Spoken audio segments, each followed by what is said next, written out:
Hello students, आज हम बात करेंगे आरबीआई असिस्टेंट के एग्जाम के बारे में। जो प्रीलिम्स का एग्जाम होने वाला है 18 और 19 को, उस एग्जाम के बारे में बात करेंगे। होपफुली आपने अपना एग्जाम डेट देख ली होगी। जिन्होंने नहीं देखी तो जरूर से देख लेना जल्दी से जल्दी, ठीक है। उस एग्जाम के बारे में इंपॉर्टेंट टिप्स और सेक्शन वाइज अप्रोच जो होगी, क्या डिफिकल्टी लेवल रहता है, कितने अटेम्प्ट आपको करने ही है, मतलब इतने अटेम्प्ट सेफ अटेम्प्ट जो कहलाते हैं, वो आपको उसके बारे में मैं इस वीडियो में आपको बताऊंगा, ठीक है, ताकि आपको थोड़ी बहुत हेल्प मिल जाए। सबसे पहले स्टार्ट करते हैं इंग्लिश सेक्शन से। मैंने यहाँ सब कुछ लिख के रखा है, ठीक है। देखो, इंग्लिश सेक्शन सबसे ज्यादा इंपॉर्टेंट मैं बोलूंगा, इसलिए मैंने उसे सबसे आगे रखा हुआ है। इंग्लिश सेक्शन सबसे इंपॉर्टेंट है। देखो, इसका रीजन है, ये पेपर बहुत ईजी आता है, तभी कट ऑफ बहुत हाई जाती है। पेपर टफ आता है तो कट ऑफ भी लो रहती, बट इसकी कट ऑफ हाई रहती है क्योंकि पेपर बहुत ईजी आता है, ठीक है। तीनों सेक्शन ईजी आते हैं, पर इंग्लिश यहाँ पे ज्यादा इंपॉर्टेंट इसलिए हो जाता है। देखो, मैथ्स में सब लोग अच्छे अच्छे नंबर के क्वेश्चन कर लेंगे, रीजनिंग में भी अच्छे नंबर के क्वेश्चन कर लेंगे। अच्छे नंबर का कहने का मतलब है 30+ क्वेश्चन कर लेंगे। मैथ्स में भी 30+ क्वेश्चन कर लेंगे। यहाँ पे इंग्लिश, मैथ्स और रीजनिंग में दोनों में एक्यूरेसी भी लोगों की अच्छी रहती है, ठीक है। तो इसमें मान लो बंदे 32 कर रहे हैं तो 30 नंबर आ ही जाएंगे। 32 कर रहे हैं तो 32 के 32 भी आ जाएंगे। 35 कर रहे हैं, 35 के 35 आ जाएंगे, ठीक है। एक्यूरेसी की दिक्कत मैथ्स और रीजनिंग में बहुत रेयरली होती है, ठीक है। इनमें दिक्कत नहीं होती, दिक्कत आती है इंग्लिश में, एक्यूरेसी की दिक्कत, ठीक है।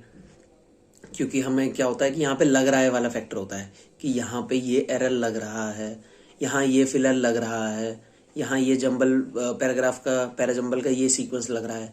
तो ये जो लग रहा है ना, इसमें गलतियां हो जाती है और इसमें एक्यूरेसी कम हो जाती है। यहाँ पे जो 1 नंबर देने वाला होता है ना, वो 1 नंबर तो मिलता ही नहीं है और 0.25 भी हट जाता है। तो इंग्लिश में बहुत केयरफुली करना। मार्क्स को बढ़ाने के चक्कर में आप बढ़ाओगे तो है नहीं, घट और जाते हैं। तो इंग्लिश का सबसे ज्यादा ध्यान रखना। इंग्लिश में आप एक्यूरेसी का सबसे ज्यादा ध्यान रखना। और एक चीज बताऊंगा, रीडिंग कॉम्प्रिहेंशन को लास्ट में डालना है, जैसे हम सब एग्जाम्स में करते हैं।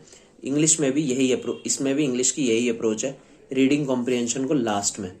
रीडिंग कॉम्प्रिहेंशन के लिए जब मान लो आपको 20 मिनट मिलते हैं आपको मेरे को थोड़ा सा कोल्ड हो रहा है तो संभाल लेना।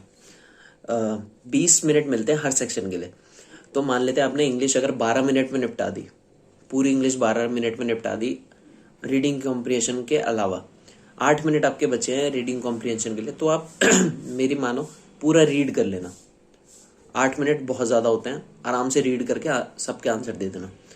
8 मिनट, 7 मिनट, इवन 6 मिनट में भी रीड किया जा सकता है, आराम से कर लेना। बट अगर आपके लेस देन 5 मिनट या 5 मिनट बाकी है ना, तो क्वेश्चन पढ़ो, स्किम करते चले जाओ, ठीक है। क्वेश्चन की जो कीवर्ड्स है, सब करते हैं, बचपन में सबने किया है। कीवर्ड्स ढूंढने लग गए पैराग्राफ में और उसके हिसाब से मार्क करते चले गए। बट अगर आपके पास 8 मिनट्स बाकी हैं, 7 मिनट्स बाकी है ना, पूरा रीड करना। स्किम करना थोड़ा सा रिस्की हो जाता है, कभी कभार मिस हो जाता है। आजकल जो पैटर्न निकल रहे हैं उसमें डायरेक्टली आंसर नहीं मिलते हैं, ठीक है। तो अगर आप पे इनफ टाइम है तो उसको यूज कर लो। कभी कभार ऐसा होगा, आपके 8 मिनट बाकी, आपने स्किम करना चालू किया कि भाई निपटाओ जल्दी, और आपको मिला नहीं, फिर आपने फिर रीडिंग करनी चालू करी, पर तब तक आपके पास टाइम नहीं है। तो अगर आपके पास टाइम है तो पूरा रीड करना, ठीक है। ये हो गया इंग्लिश का पार्ट। अब बात करते हैं रीजनिंग की। देखो, रीजनिंग अगर ये SBI PO होता या IBPS PO होता, इवन IBPS क्लर्क होता, SBI क्लर्क होता, RRB PO होता, बाकी अदर एग्जाम्स होते, तो उसमें मैं एक सीक्वेंस जरूर बताता जो जनरली हम फॉलो करते हैं। पहले सिलॉग्स और इनइक्वालिटी करो, फिर मिसलेनियस करो, फिर पजल्स करो। बट इस एग्जाम में मैं बोलूंगा, इसमें सारे क्वेश्चंस बहुत इजी आते हैं। मैं सिर्फ एक चीज को सबसे पीछे पटकना चाहूंगा, वो है ब्लड रिलेशन। ब्लड रिलेशन कभी कभार घुमा देते हैं, उसको लास्ट में करो। बाकी मैं जो करता हूं, मैं आपको रिकमेंड कर रहा हूं, बट आपकी मर्जी है ये करना या ना करना।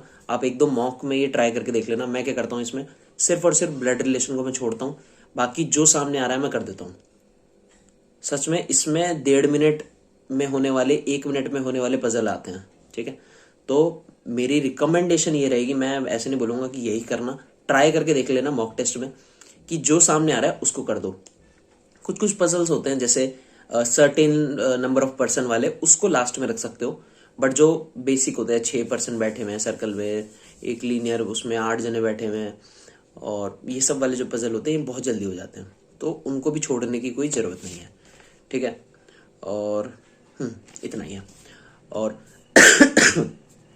क्वांट सेक्शन की बात करेंगे। क्वांट सेक्शन में देखो, एक ही मेरा इसमें भी वही है सुझाव कि बाकी एग्जाम्स होते तो मैं एक सीक्वेंस बताता, इसमें सीक्वेंस ये रहेगा, आपको जो दिख रहा है वो करो। बस एक चीज को ध्यान रखना, कैसलेट DI जो आएगी उसको कोशिश करना लास्ट में करो। ये मेरा रिकमेंडेशन है, आप जरूर इसको ट्राई करके देखना मॉक टेस्ट में। कैसलेट DI जो आती है उसको लास्ट में करना। और एक जो रहेगा मेरा रिकमेंडेशन वो है wrong number series. Missing series है उसको तुरंत कर देना, रॉन्ग नंबर सीरीज को भी लास्ट में करना, क्योंकि कभी कभार क्या है कि पैटर्न पकड़ में नहीं आता। तो वो लास्ट में अगर आप पे इनफ टाइम बचा होगा ना तो आपका मेंटली बहुत रिलैक्स होकर तुम उसको ढूंढ पाओगे। और नहीं भी ढूंढ पाए तो टाइम वेस्ट नहीं होगा, लास्ट में रखा है ना आपने। बाकी जो सामने आ रहा है, DI बहुत ईजी आती है, सामने देख देख के होने वाली DI आती है कुछ कुछ, तो उसको अच्छे से कर लेना, ठीक है। और कोई ऐसा वो है नहीं। बाकी थोड़ी बहुत चीज़ें हैं कि बेल्ट पहन के मत जाना, लड़कों बेल्ट पहन के मत जाना, लड़कियां भी इवन बेल्ट पहन के मत जाना। लड़कियां ये जो कान में इयरिंग्स वगैरह पहनती हैं वो मत पहनना, नाक वाली इयरिंग, नाक नोज पिन मत पहनना। तो ये सब बेसिक चीज़ें हैं। क्लचर मत लगाना, रिबन लगा लेना, ठीक है, वरना इयरिंग्स में टेप लगा देते हैं, नोज पे भी टेप लगाते तो अच्छा नहीं दिखता। बाकी और कुछ ऐसा करते नहीं है, रखवात नहीं लेते हैं, ठीक है। चेन मत पहनना, ब्रेसलेट मत पहनना, घड़ी मत पहनना, ये सब बेसिक चीजें हैं। कुछ किसी को डाउट होता है कि चप्पल पहन के आना पड़ेगा क्या, जूते पहन के नहीं आ सकते क्या, ऐसा कुछ नहीं है। उनको थोड़ा सा डाउट होगा तो वो उतरवा के देख लेंगे, बाकी ऐसा नहीं है कि भाई नंगे पैर भेज देंगे। स्लीपर्स जो होती है वो ऐसा कुछ कंपल्शन नहीं है, ठीक है। आप जूतों में भी आ सकते हो, ठंड का टाइम है वैसे भी, और अपना ठंड का टाइम है, ध्यान रखना। मैंने अभी हाफ पहना हुआ है, बट मैं फुल पहनता हूँ, अभी पहना हुआ है हाफ, ठीक है। ये वाली जो ठंड है बहुत तेज लगती है और फिर मेरी तरह खांसते रह जाओगे। अपना ध्यान रखो, पढ़ते रहो। कोई डाउट हो कमेंट सेक्शन में पूछ लेना। बाकी जो एग्जाम में सामान लेके जाना होता है, सेंटर में जो भी सामान लेके जाना होता है, एडमिट कार्ड वगैरह, उसकी एक स्पेसिफिक वीडियो मैंने बहुत पहले बना दी थी, एडमिट कार्ड रिलेटेड, इससे जस्ट पहले ही बनाई थी वैसे, तो वो देख लेना जिसको डाउट हो कि क्या क्या लेके जाना है। बाकी मैं उसका जो लिंक है वो मैं कहाँ डालूंगा, डिस्क्रिप्शन में डाल दूंगा, ठीक है, या कमेंट सेक्शन में डाल दूंगा, याद रहा तो, ठीक है। बाकी सर्च कर लेना अगर मेरे को दिमाग से हट गया तो, ठीक है। चलो भाई, पढ़ते रहो। All the best and bye.